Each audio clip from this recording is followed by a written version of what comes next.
दोस्तों, आपने एक प्याले में गरम-गरम चाय की चुस्कियाँ बहुत बार ली होंगी और उस प्याले को यानी उस कप को उस हैंडल के साथ में पकड़ा भी होगा। दोस्तों, आपने कभी सोचा है कि कप और उसके हैंडल के नाम पर भी एक पैटर्न का नाम हो सकता है? जी हाँ दोस्तों, आज की इस वीडियो में मैं जिस पैटर्न को समझाने वाला हूँ, वो पैटर्न कप और उसके हैंडल के नाम पर बनने वाला पैटर्न है।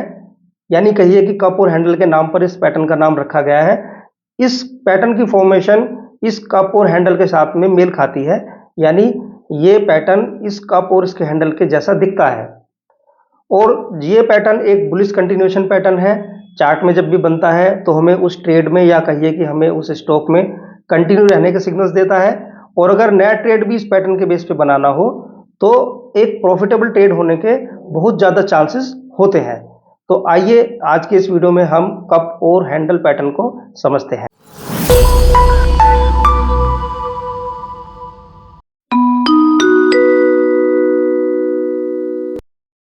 कप विद हैंडल पैटर्न का फॉर्मेशन दो फेजेस में होता है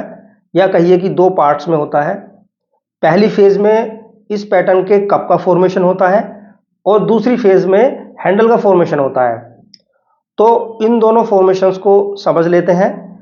तो दोस्तों, जब भी स्टॉक अप ट्रेंड में होता है तो अप ट्रेंड में काफी चलने के बाद में स्टॉक एक थकावट महसूस करता है या कहिए कि स्टॉक एक कंसोलिडेशन फेज में जाता है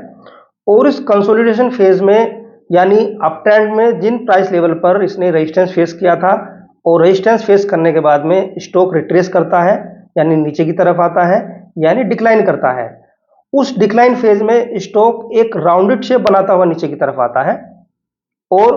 एक लो प्राइस लेवल पर सपोर्ट लेता है और लो प्राइस लेवल पर सपोर्ट लेने के बाद में स्टॉक राउंडेड फॉर्मेशन बनाता हुआ ऊपर की तरफ जाता है यानी एडवांस करता है। एक तरह से राउंडेड बॉटम पैटर्न जैसा फॉर्मेशन बनाता है। अगर आपने rounded bottom pattern rounded top pattern का वो वीडियो नहीं देखा है तो आप पहले उस वीडियो को देख लें तो आपको ये वीडियो और अच्छे से समझ में आएगा। तो जब भी ये पैटर्न फर्स्ट फेज में होता है यानी कप के फॉर्मेशन वाली फेज में होता है तो जिन प्राइस लेवल से ये स्टॉक रेजिस्टेंस फेस करके नीचे आता है और फिर लो लगाता है, लो लगाने के बाद में फिर ऊपर की तरफ जाता है और ऊपर की तरफ जाते हुए उन्हीं प्राइस लेवल पर रेजिस्टेंस फेस करता है जिन प्राइस लेवल से ये नीचे गिरना शुरू हुआ था। तो एक तरह से इस पैटर्न के हाई प्राइस लेवल ये दोनों हाई प्राइस लेवल बोले जाते हैं और इन हाई प्राइस लेवल के बाद में स्टॉक यानी एडवांस फेज के बाद में स्टॉक जब रेजिस्टेंस फेस करता है तो रेजिस्टेंस फेस करके स्टॉक फिर से नीचे की तरफ आता है और नीचे की तरफ आते हुए स्टॉक इस पैटर्न का यानी इस कप के जो हाइज हैं और इस कप का जो बॉटम पॉइंट है यानी जो लो पॉइंट है उन प्राइस का जो डिफरेंसेस है उसका 1/3 यानी अगर स्टॉक ने 200 रुपीज पर सपोर्ट लिया था यानी इस कप का बॉटम पॉइंट 200 रुपीज है और इस कप के हाई पॉइंट 250 रुपीज है तो 50 रुपीज यानी 250 और 200 का जो डिफरेंस है 50 रुपीज, 50 रुपीज का 1/3 लगभग 70 यानी हाई पॉइंट से स्टॉक जब 17 रुपीज ऑलमोस्ट मतलब एग्जैक्टली 1/3 नहीं, थोड़ा बहुत ऊपर नीचे भी हो सकता है पर एक थंब रूल है कि जब भी ये स्टॉक 1/3 गिरने के बाद में हाई से 1/3 गिरने के बाद में नीचे सपोर्ट लेता है और जिस पॉइंट पर ये सपोर्ट लेता है जिस प्राइस लेवल पर ये सपोर्ट लेता है इस तरह से इस पैटर्न का हैंडल का फॉर्मेशन हो जाता है और यहां पर सपोर्ट लेने के बाद में स्टॉक फिर से एडवांस करता है और एडवांस करते हुए जो हाई प्राइस लेवल्स थे उनको इस बार अच्छे प्राइस एक्शन के साथ में ब्रीच कर जाता है और इस तरह से इस पैटर्न का कंफर्मेशन हो जाता है। पैटर्न कंफर्म होने पर अगर ट्रेड लिया जाए तो एक बहुत बड़ा मुनाफा देकर के जाता है और अगर पहले से आप इस स्टॉक में थे तो इस स्टॉक में कंटिन्यू रहने के आपको सिग्नल्स देता है। इस पैटर्न को ट्रेड करने के लिए यानी इस पैटर्न को में स्टॉप लॉस कहां पे लगाना है तो जब भी ये पैटर्न का हैंडल जिस प्राइस पॉइंट पर सपोर्ट लेता है और सपोर्ट लेकर प्राइस ऊपर की तरफ जाता है तो उन सपोर्ट लेवल के नीचे का स्टॉप लॉस लगाना है और इस स्टॉक में तब तक बने रहना है जब तक कि ट्रेंड रिवर्सल का कोई सिग्नल ना मिल जाए। पहला चार्ट हमने लिया है ब्रिटानिया का। देखिए चार्ट अप ट्रेंड में है या कहिए कि स्टॉक अप ट्रेंड में है अप ट्रेंड के बाद में यहाँ पर इन प्राइस लेवल पर स्टॉक रेजिस्टेंस फेस करता है। ये देखिए कई सारी कैंडलस्टिक्स इस रेजिस्टेंस लेवल को हिट करती हैं और इसके बाद में स्टॉक नीचे की तरफ गिरना शुरू होता है, यानी डिक्लाइन फेज में जाता है। डिक्लाइन फेज के बाद में राउंडेड बॉटम टाइप का पैटर्न बनाता है और फिर एडवांस करता है। ये लोअर लेवल से एडवांस करता है और एडवांस करने के बाद में फिर उन्हीं प्राइस लेवल पर, यानी इसी प्राइस लेवल पर जहां पर इसने पहले यानी यहाँ पर रेजिस्टेंस फेस किया था, लगभग उन्हीं प्राइस लेवल पर यहाँ पर फिर से रेजिस्टेंस फेस करता है और रेजिस्टेंस फेस करते हुए नीचे की तरफ गिरना शुरू हो जाता है, यानी फिर से डिक्लाइन होता है। और डिक्लाइन होने के बाद में जैसा कि मैंने बताया था कि इन हाई प्राइस लेवल और लो प्राइस लेवल का जो प्राइस डिफरेंस है उसका लगभग 1/3, यानी इतना 1/3, ये लगभग 1/3 ही होगा, जरूरी नहीं है कि 1/3 ही हो, यानी 1/3 तक मैक्सिमम होना चाहिए। तो इस 1/3 लेवल के गिरने के बाद में यहाँ पर ये स्टॉक सपोर्ट लेता है किसी एक प्राइस लेवल पर और सपोर्ट लेने के बाद में फिर से ऊपर की तरफ जाता है। इस तरह से यहाँ पर ये हैंडल का फॉर्मेशन हो गया,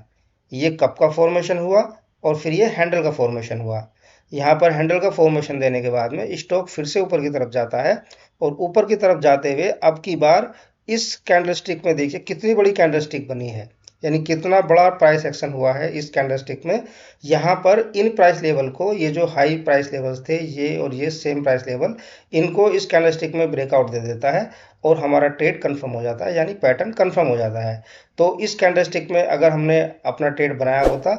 तो हम देखिए फर्दर अप ट्रेंड को एंजॉय कर सकते थे, और अगर पहले से हम इस ट्रेड में थे तो इस पैटर्न से हमें कंटिन्यू रहने के सिग्नल्स मिल जाते हैं, यानी हम इस कैंडलस्टिक के बेस पर इस पैटर्न की कंफर्मेशन होने के बाद में ये इस कैंडलस्टिक से हमें कंटिन्यू रहने के सिग्नल्स मिल जाते हैं। दूसरा चार्ट लिया है हमने लेमन ट्री का, ये भी हमने कप विद हैंडल पैटर्न के लिए लिया है।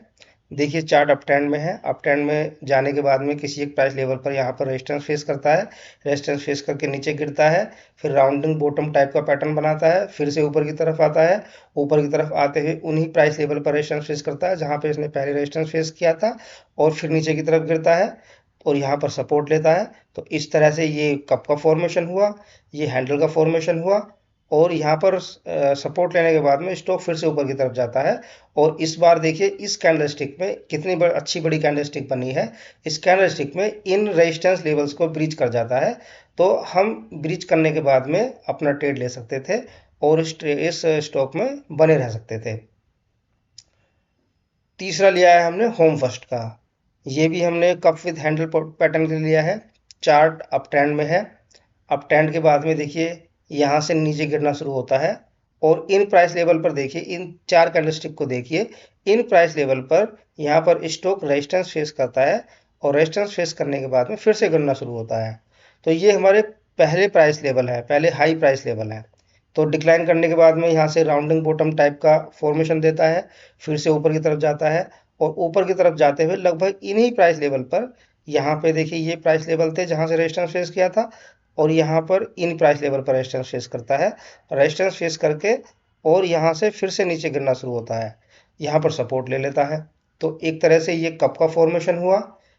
इस पैटर्न के कप का फॉर्मेशन हुआ और ये इसके हैंडल का फॉर्मेशन हुआ। यहाँ से रेजिस्टेंस, यहाँ से सपोर्ट लेने के बाद में फिर से ऊपर की तरफ जाता है और इन प्राइस लेवल को देखिए इस कैंडलस्टिक में कितने अच्छे प्राइस एक्शन के साथ में ब्रीच कर देता है। तो हमने इस कैंडलस्टिक में अपना ट्रेड बनाना था, तो इसमें ट्रेड बनाया होता तो हम इस ट्रेड में कंटिन्यू रह सकते थे, या नया या पहले से थे तो कंटिन्यू रह सकते थे, या इस कैंडलस्टिक में हमने अपना ट्रेड बनाया होता तो हम फर्दर अप ट्रेंड को एंजॉय कर सकते थे। अभी यहाँ पर ये थोड़ा सा रिट्रेसमेंट हुआ है लेकिन अभी भी ये चार्ट ऊपर की तरफ ही जाएगा। दोस्तों आप इन पैटर्न्स की चार्ट में प्रैक्टिस जरूर कीजिए, इन पैटर्न्स को चार्ट में आइडेंटिफाई कीजिए, इनको पहचानिए,